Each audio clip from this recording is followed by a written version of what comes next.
আসসালামু আলাইকুম রহমতুল্লাহ নাহমাদুহু ওয়া নুসাল্লি আলা রাসূলিল কারীম। সম্মানিত স্পিকার স্যার, আপনাকে ধন্যবাদ। আপনার মাধ্যমে আমার গাইবান্ধা ৫ সাগাড়া ফুলছড়ির সকল ভোটার, নারী পুরুষ, হিন্দু মুসলিম সবাইকে ধন্যবাদ জানাচ্ছি, কৃতজ্ঞতা প্রকাশ করছি। মাননীয় স্পিকার স্যার, আমি একজন বীর মুক্তিযোদ্ধা। কাজে আপনার কাছে আপনার মাধ্যমে আমার এই চিফ হুইপের, আমাদের হুইপের কাছে আমি সময় বৃদ্ধি চাচ্ছি। ইনশাআল্লাহ রাজাকারের কথা বলতে পারবো যদি সময় দেন।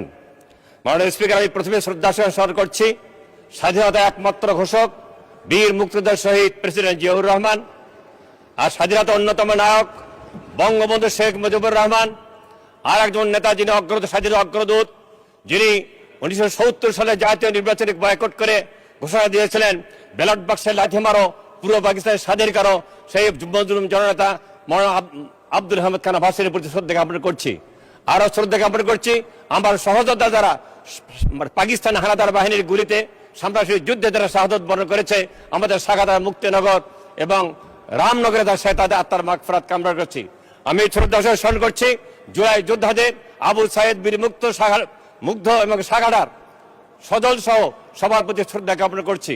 আরো শ্রদ্ধা জ্ঞাপন করছি যিনি বাংলাদেশের মাটিতে ইসলামী শিক্ষা এবং ইসলামী রাষ্ট্র, কোরআন সন্ন্যাসীদের মানবিক কল্যাণ রাষ্ট্র সংগ্রাম করতে গিয়ে জীবন দিয়েছে, শাহাদত বরণ করেছে প্রথম শহীদ আব্দুল মালেক, কেয়ারটেকার সরকার উপকার, ভাষা নায়ক প্রফেসর গোলাম আজম, আমাদের সাবেক শিল্পপতি মতিউর রহমান নেজামী, আলী আহসান মুজাহিদ, মিলি কাসেম আলী, আব্দুল কাদের মোল্লা, আল্লামা হাজির সাদিক এবং কামরুজ্জামান ভাই সহ সকল শহীদদের আত্মার মাগফিরাত কামনা করছি। সম্মানিত স্পিকার, আমার নির্বাচনী আসন সাগাড়া ফুলছড়ি একটা নদী ভাঙন এলাকা। ফুলছড়ি এলাকার 4-5টি ইউনিয়ন নদী, যমুনা নদীর মধ্যে রয়েছে। কাজে এই নদীর মধ্যে শাসনের জন্য ইতিমধ্যে ডান তীরে নদী শাসনের কাজ চলছে, ডিসেম্বরের মধ্যে শেষ হওয়ার কথা, কিন্তু হলাইহারা থেকে শুরু করে কাতলামারি পর্যন্ত এখনো সেটা উদ্যোগ নেওয়া হয়নি। কাছে স্কুল রয়েছে, কয়েক গজ পরে একটি স্কুল রয়েছে, বাড়িঘর রয়েছে। কাজে আমার দাবি অবিলম্বে ওই এলাকায় জিও ব্যাগ দেওয়া হলে নদী শাসনের ব্যবস্থা করতে হবে। এবং আমার এলাকায় প্রাণের দাবি প্রথম দ্বিতীয় যমুনা ব্রিজ ফুলছড়ি ঘাট থেকে শুরু করে বাজারবাদ দ্বিতীয় যমুনা ব্রিজ করতে হবে। এটাই জনগণের আকাঙ্ক্ষা, জনগণের দাবি। যদিও এই যমুনা ব্রিজ হলে আমাদের মাননীয় প্রধানমন্ত্রী যে উত্তরবঙ্গের সমতা উন্নয়ন এবং শিল্প নির্মাণ, এটাও ত্বরান্বিত হবে। এলাকার কৃষিদের কৃষি পণ্য বহন করা যাবে এবং আমাদের এলাকার উন্নতি হবে। এবং বোনারপাড়ায় আপনার রেলওয়ে জংশন আবার চালু হবে, রেলওয়ে হাসপাতাল চালু হবে, রেলওয়ে লোকসেট চালু হবে। এই জন্য যমুনা ব্রিজের দাবি করছি, নদী শাসনের দাবি করছি।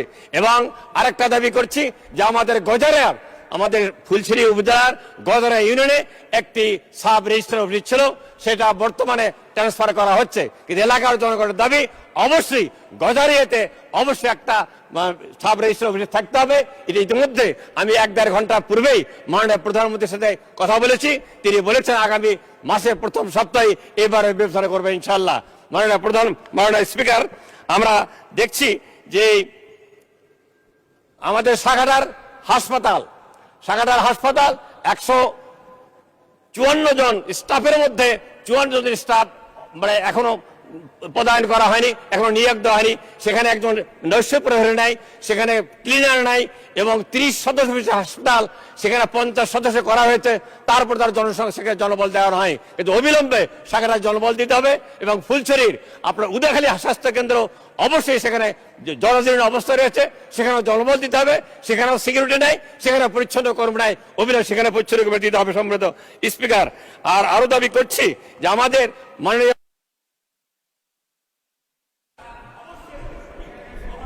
সদস্য, আপনাকে 1 মিনিটে ক্লোজ করে কনক্লুড করেন। 2 মিনিট। আচ্ছা যান, 2 মিনিট যে সহজভাবে চলছে, কিন্তু আমরা চাই, জামাত হিসেবে চাই এই পার্লামেন্ট 5 বছর টিকে থাকুক। মাননীয় প্রধানমন্ত্রী তারেক জিয়ার নেতৃত্বে যে সরকার গঠিত হয়েছে, স্থিতিশীল সরকার হিসেবে সেই সরকার 5 বছরের সর্বশেষ দিন পর্যন্ত টিকে থাক। কিন্তু জন আকাঙ্ক্ষাকে, জনমতকে অবশ্যই শ্রদ্ধা করতে হবে। যে অধ্যাদেশের বলে আমরা নির্বাচন করেছি এবং গণভোট হয়েছে, সেই গণভোটের প্রতি এই ট্রেজারি ব্যাংক সরকারি দল বিএনপি কোন শ্রদ্ধা দেখায়নি, বরং তারা অপমান করেছে, তারা বিশ্বাসঘাতকতা করেছে।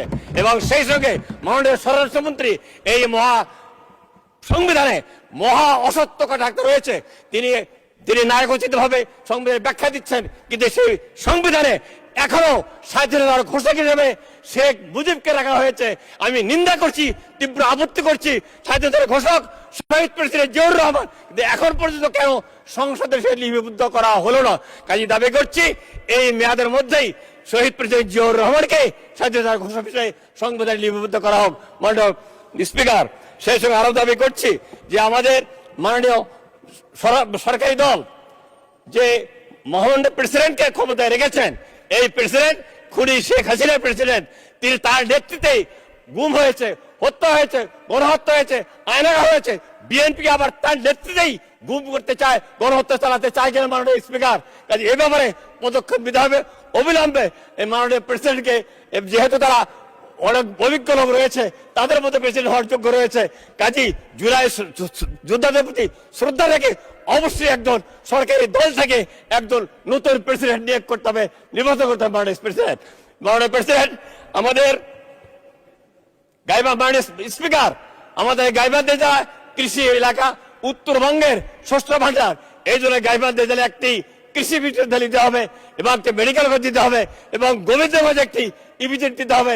এই কথা বলেই আপনাকে ধন্যবাদ জানাচ্ছি।